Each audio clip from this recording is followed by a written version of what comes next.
Listen to me. There is a kind of pain that does not shout. It does not bleed where people can see. It hides inside your chest and speaks in the silent hours of the night. The pain of being hurt by a man you trusted, the pain of giving loyalty and receiving wounds, the pain of loving deeply and being treated carelessly. And many of you, you are not just asking, why did he hurt me? You are asking, what is wrong with me that I was hurt? Let me tell you something tonight. Your value is not defined by how someone treated you. No, never. A broken heart is not proof of a broken destiny. There are people who will mishandle treasures because they do not have the capacity to recognize value. If you give gold to a child, he may exchange it for candy, not because the gold is useless, but because he does not understand worth. The first thing you must handle is not the man, it is your heart. Because when pain enters a heart that is not guarded, it begins to rewrite identity. You start doubting your beauty, your intelligence, your calling, your purpose, your future, and that is dangerous. Because one person's mistake should not become your life sentence. Hear me carefully. Not every battle is won by confrontation. Some battles are won by separation. Some victories happen when you choose peace over explanation. If a man hurts you repeatedly, you must first ask yourself, is this correction or is this destruction? Because love corrects, but it does not crush. Love may discipline, but it does not destroy dignity. Love may challenge you, but it will never make you feel worthless. You must learn emotional boundaries. Boundaries are not wickedness. Boundaries are not pride.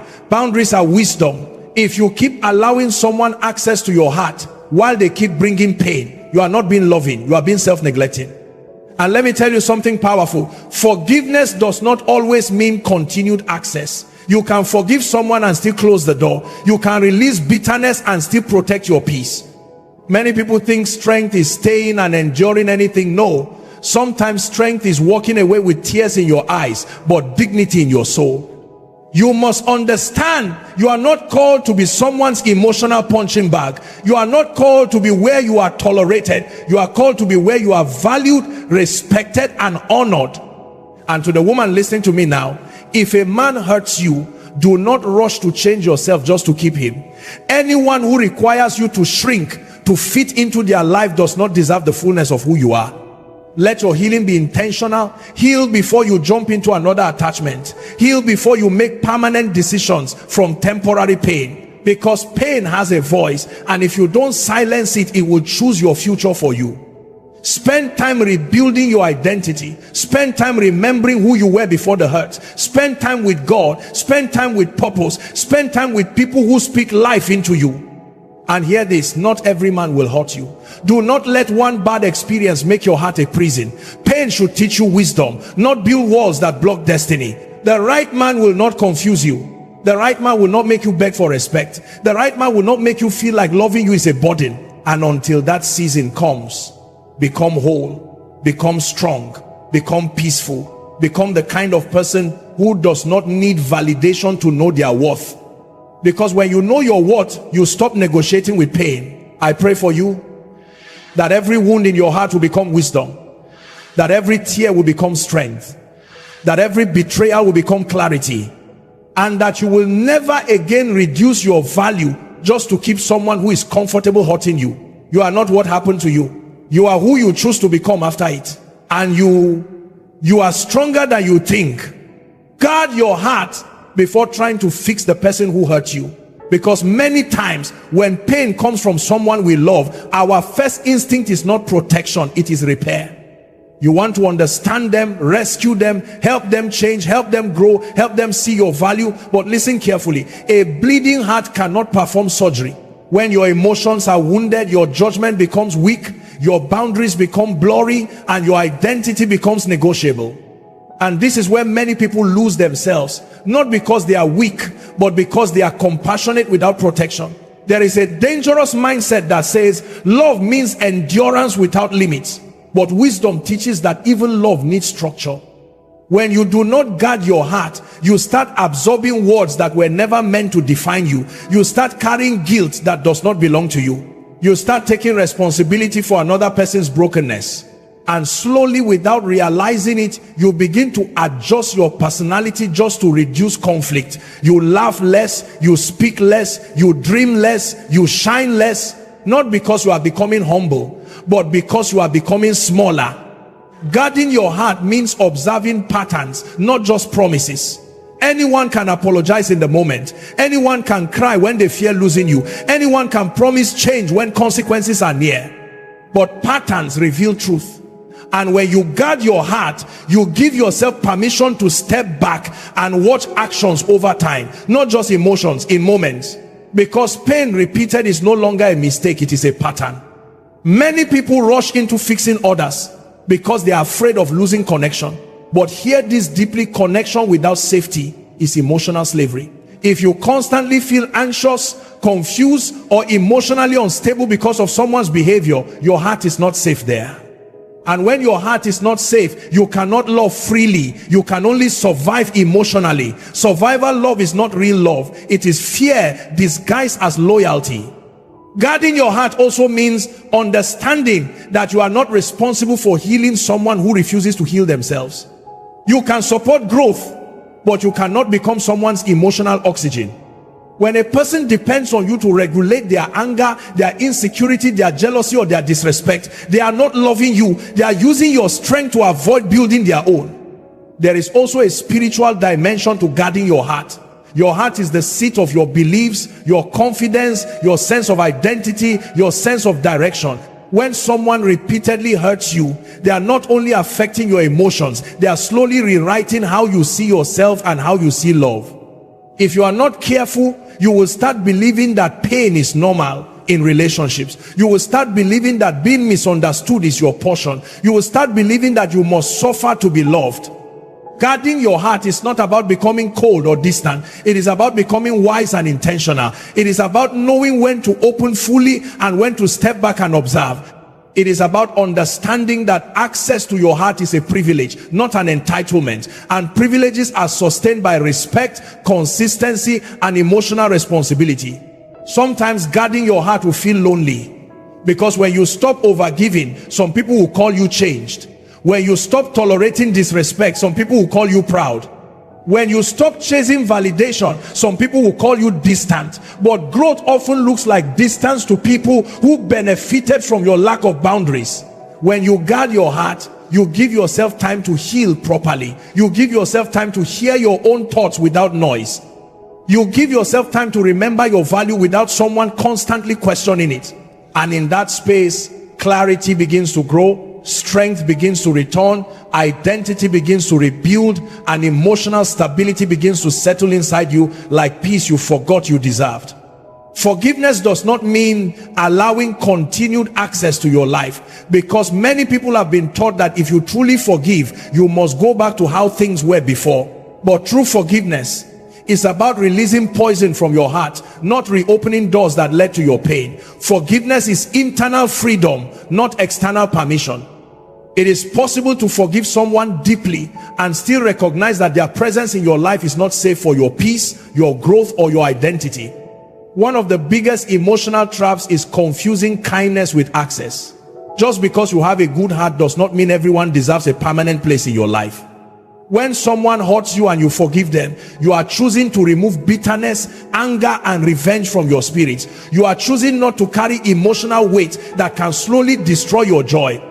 But forgiveness does not erase memory. It does not remove wisdom. It does not cancel consequences. If someone repeatedly shows you that they cannot handle your heart with care, forgiveness does not require you to keep offering them opportunities to hurt you again. Many people return to harmful situations because they feel guilty for creating distance. They think distance means hatred, but distance can be wisdom, distance can be healing, distance can be protection. You can genuinely wish someone well and still decide that their role in your life has ended. That is not cruelty. That is emotional maturity.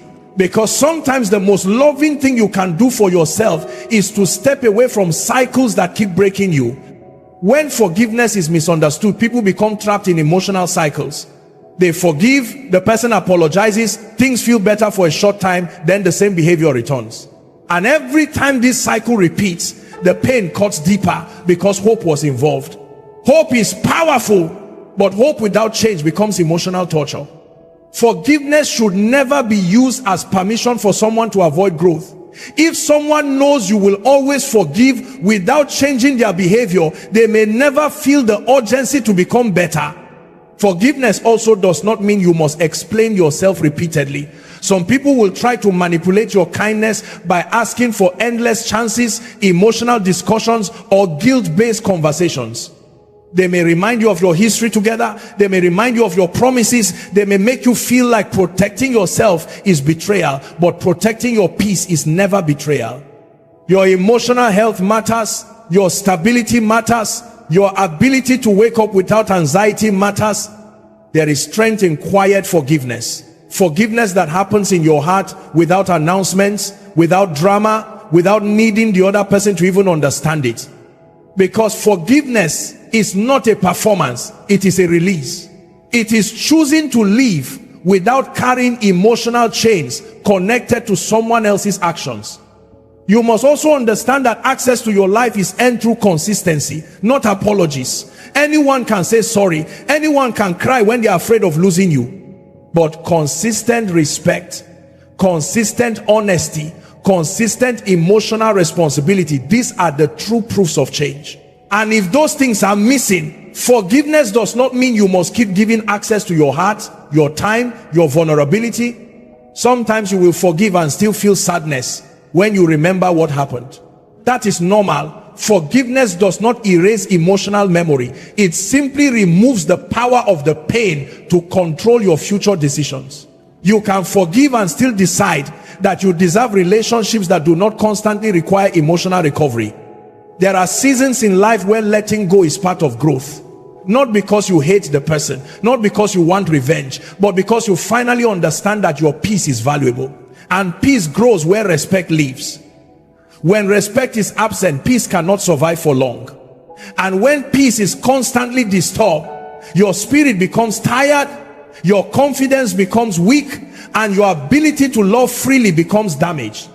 Know your worth, so you stop negotiating with pain. Because when you do not fully understand your value, you will start accepting things that slowly destroy you. You will start normalizing disrespect.